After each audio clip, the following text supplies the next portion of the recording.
നമുക്കും കിട്ടണം പണം. ലൂക്കോസ് എഴുതിയ സുവിശേഷം 16-ാം അധ്യായം 1 മുതൽ 13 വരെ. ചിന്തയ്ക്കായിട്ട് 13-ാം വാക്യം. 2 യജമാനന്മാരെ സേവിപ്പാൻ ഒരു ഭൃത്യനും കഴിയുകയില്ല. അവൻ ഒരുവനെ പകച്ച് മറ്റവനെ സ്നേഹിക്കും, അല്ലെങ്കിൽ ഒരുത്തനോട് പറ്റിച്ചേർന്ന് മറ്റവനെ നിരസിക്കും. നിങ്ങൾക്ക് ദൈവത്തെയും മാമോനെയും സേവിപ്പാൻ കഴിയുകയില്ല. മാർത്താണ്ഡവർമ്മ മഹാരാജാവ് നാടുവാണിരുന്ന കാലത്ത് ശ്രീ പത്മനാഭ ക്ഷേത്രത്തിൽ ഒരു കമ്പവിളക്ക് സ്ഥാപിച്ചു. രാജസദസ്സിലെ പ്രശസ്തരായ കവികൾ ആ ദീപസ്തംഭത്തെ പ്രകീർത്തിച്ച് കവിതകൾ രചിച്ചു. ശബ്ദഭംഗിയുള്ള ഒറ്റ ശ്ലോകങ്ങളും ദശകങ്ങളും അവർ രചിച്ചു. എന്നാൽ രസിക ശിരോമണിയായ കുഞ്ചൻ നമ്പ്യാർ മാത്രം ഒന്നും എഴുതിയില്ല. അപ്പോൾ രാജാവ് കൽപ്പിച്ച് ചോദിച്ചു, എന്താ നമ്പ്യാരെ ഒന്നും എഴുതാത്തത്? എന്തെഴുതാനാണ് തിരുമേനി? ദീപസ്തംഭം മഹാശ്ചര്യം, നമുക്കും കിട്ടണം പണം എന്ന് നമ്പ്യാർ പറഞ്ഞു. ഈ മറുപടിയിലൂടെ കവികളുടെ ആത്മാർത്ഥതയില്ലാത്ത സ്തുതി കീർത്തനങ്ങളെ നമ്പ്യാർ പരിഹസിക്കുകയാണ് ചെയ്തത്. ഇന്ന് നമ്പ്യാർ ജീവിച്ചിരുന്നെങ്കിൽ ഈ മറുപടി തന്നെ ആവർത്തിക്കുമായിരുന്നു. ദീപസ്തംഭം മഹാശ്ചര്യം, നമുക്കും കിട്ടണം പണം. നിത്യനൂതനമായ ഒരു യാഥാർത്ഥ്യം അതിൽ അന്തർഭവിച്ചിട്ടുണ്ട്. രാജവാഴ്ചയുടെ കാലത്താണ് കുഞ്ചൻ നമ്പ്യാർ ഇത് പറഞ്ഞത്. അക്കാലമൊക്കെ പോയില്ലേ, ഇന്ന് ജനാധിപത്യത്തിൻ്റെ കാലമാണല്ലോ എന്ന് ചിലർ പറഞ്ഞേക്കാം. ശരിയാണ്, രാജാവും മന്ത്രിയുമെല്ലാം പോയി. പക്ഷേ കമ്പവിളക്കുകൾ ഇന്നുമുണ്ട്.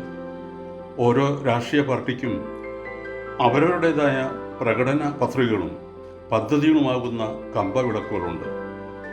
അവരവരുടെ അണികളിലുള്ളവർ അവയെ വാനോളം പുകഴ്ത്തുന്നു.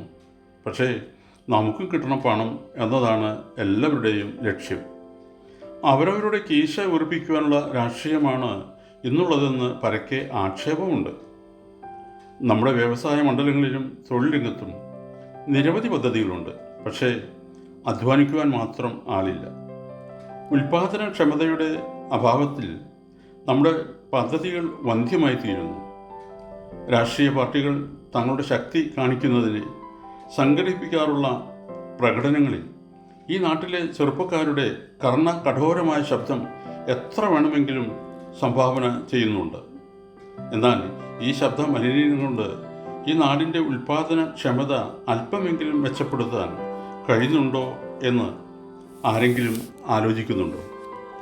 പൊതുജനങ്ങൾക്ക് എത്ര തന്നെ ദ്രോഹം വരുത്തി വെച്ചാലും, വളരുന്ന തലമുറയെ വഴിതെറ്റിച്ചാലും, ജോലി ചെയ്യാതെ നമുക്കും കിട്ടണം പണം എന്ന് പറഞ്ഞില്ലെങ്കിലും അനുഭവത്തിൽ ഇന്നോളവും കണ്ടുവരുന്നത് അതല്ലേ? അധ്വാനിക്കാതെ എങ്ങനെ ജീവിക്കാം എന്നുള്ളതാണ് എല്ലാവരുടെയും നോട്ടം. വേണ്ടി വന്നാൽ ദൈവത്തെ കൂടി കച്ചവട ചരക്കാക്കി തീർക്കാൻ നാം മടിക്കാറില്ല.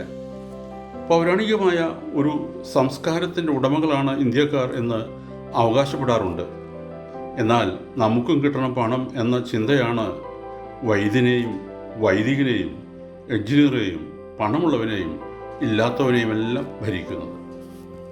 ഒരിക്കൽ സത്യോന്വേഷിയായ ഒരു ഭക്തൻ പുണ്യസ്ഥലമായ ഹരിദ്വാറിലേക്ക് പുറപ്പെട്ടു. ഗംഗാ നദിയിലിറങ്ങി തീർത്ഥസ്നാനം ചെയ്യുവാനാണ് അദ്ദേഹം അവിടെ എത്തിയത്. അവിടെ ഏതാനും പുരോഹിതന്മാരെ കണ്ടു. അവർ 3 നേരവും തീർത്ഥസ്നാനം ചെയ്യുന്നവരാണ്. എവിടെയാണ് ഈശ്വരൻ എന്ന ഭക്തൻ അവരിൽ ഒരാളോട് ചോദിച്ചു. ഈ ഗംഗാനദിയിലെ പുണ്യതീർത്ഥത്തിൽ, അയാൾ പറഞ്ഞു. പിന്നീട് ഗംഗയിലിറങ്ങി സ്നാനം ചെയ്യുവാൻ ആ ഭക്തൻ ഒരുങ്ങി. അപ്പോൾ പുരോഹിതൻ വിലക്കി. അപ്പോൾ ആ ഭക്തൻ ഒരു നാണയത്തൊട്ട് ആ പുരോഹിതൻ്റെ കയ്യിൽ വെച്ചു കൊടുത്തു.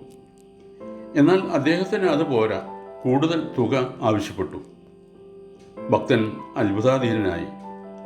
ഈ പുരോഹിതൻ 3 നേരവും ഗംഗയിൽ സ്നാനം ചെയ്തിട്ടും അദ്ദേഹത്തിൻ്റെ ഹൃദയത്തിന് ഒരു പരിവർത്തനവും ഉണ്ടായില്ലല്ലോ എന്ന് ഭക്തൻ ഓർത്ത് നിരാശാഭരിതനായി തിരിച്ചു പോന്നു.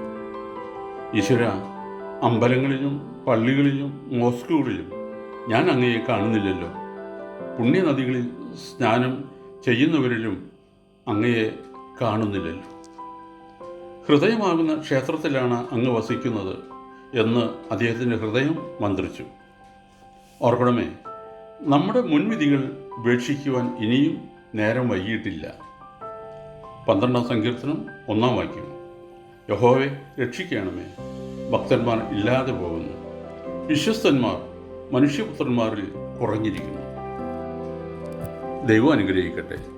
പ്രാർത്ഥനയോടെ കർത്തൃ ശുശ്രൂഷയിൽ എളിയ ദാസൻ.